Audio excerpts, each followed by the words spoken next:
Hi everyone, Sarj Ali here at the Haringey Boxing Club with my long-time friend, former boxer, All-Stars alumni and Master Tailor, Tony Cox. Tony, how's it going? All right? Very well, thank you. Yeah, we're just going to have a quick chat about the boxing. Just cut to the chase. First off, your thoughts on Schwartz and Fury? Okay, so Schwartz, not a lot of people know about him. I'm not going to profess to have any great knowledge of his past, but it looks like an interesting opponent. He's got a decent record of people not everybody will know of, but he does look like he could potentially offer a decent fight. Decent fight, yeah. That's what I kind of equate this one to a Steve Cunningham type opponent in his in Tyson's comeback campaign, where it could be, a fight that takes him a little while to adjust and get his distance right. It should be interesting to watch. Because basically on paper his record looks good. He's beaten, unbeaten, or guys with only the odd loss on their record. I think he beat Gashi and maybe one or two other sort of German Turkish heavyweights kind of thing. Ben posted on his Facebook page that from what the footage is seen of him, he didn't really rate him that much. So it's one of those mixed ones. It is, but looks can be deceiving. I mean, he's 6'6" apparently, but you don't think he's that high. I mean, as I said, I don't really profess to know too much about him. I haven't seen a great deal of footage, but you don't get the record you have being a bad boxer.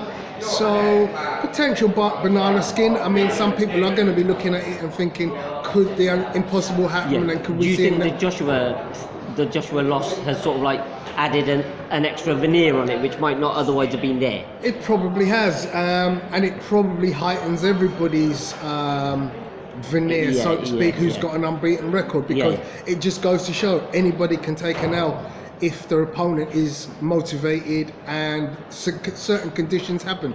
In this situation, it's a case where AJ doesn't come into the ring. He's in the proper frame of mind, or physically in the physical condition that he needed to be.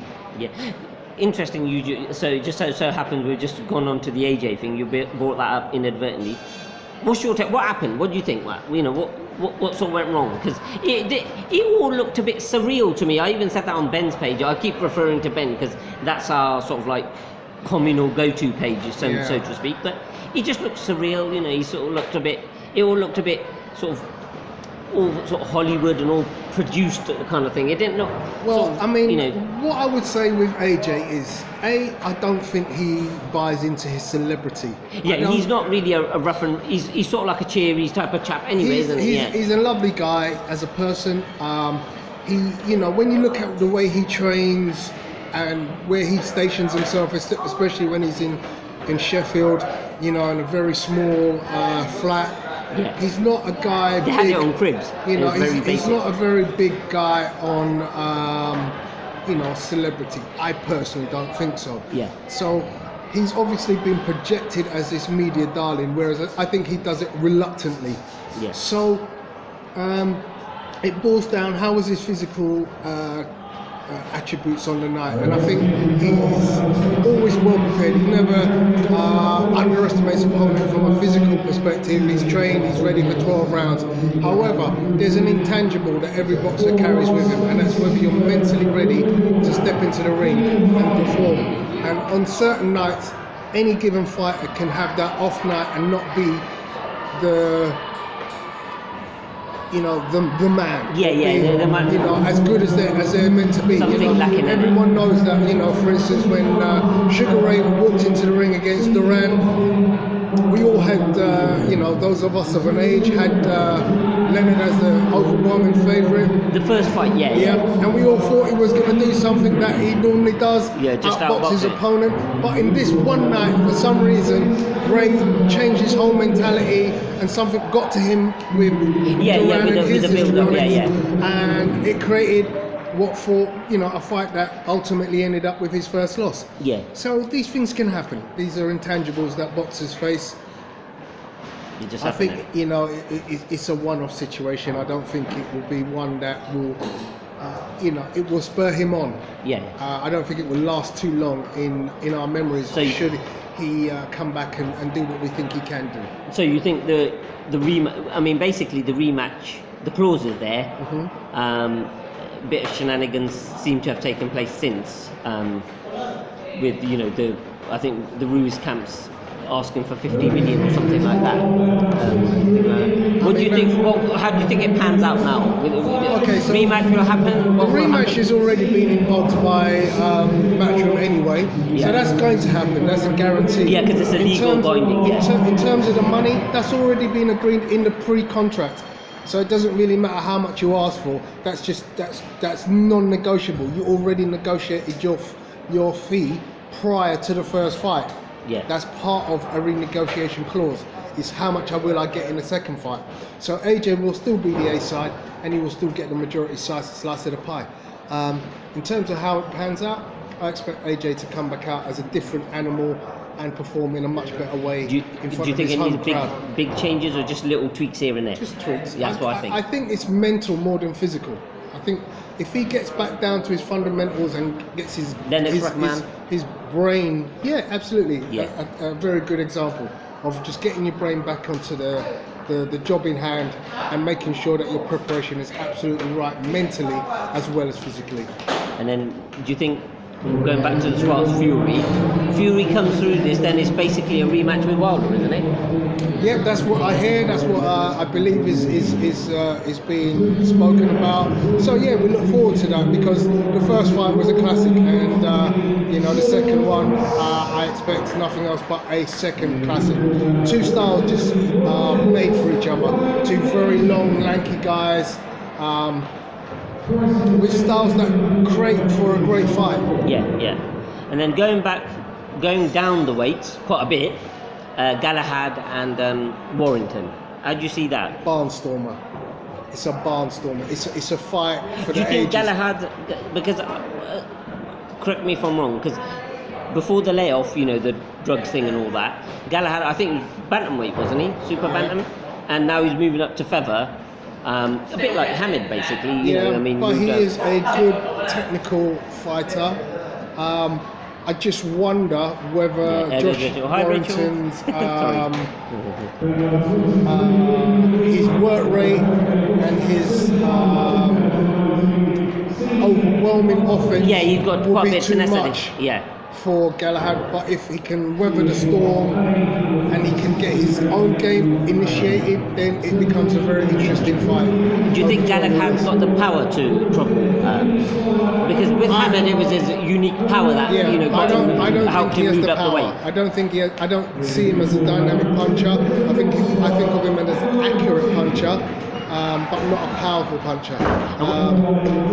Sorry, Karen. Yeah. What do you make of Warrington per se? Because the first couple of fights, he wasn't, title-winning fight, and the defence against Frampton wasn't expected to win them, but he came through. He just sort of like effectively steamroll through them. He's just a workhorse. He's just an out and out. Because some people are workhorse. Suggesting he's actually, there was a rather grandiose comparison with Duran. I don't think he was meant as a direct comparison, but what he was saying, he had elements of it where he was underrated defence and head movement and stuff like that. If you're going to make a comparison, and I know it's not a great comparison, but I wouldn't put him in with a Duran. I'd definitely say more of a Henry Armstrong. Perpetual motion type guy. Rather than that little finite, acute differences that you sometimes see. For sure. Subtle variations. Yeah, he's perpetual motion. So you see that end result on that, probably a point win for Warrington.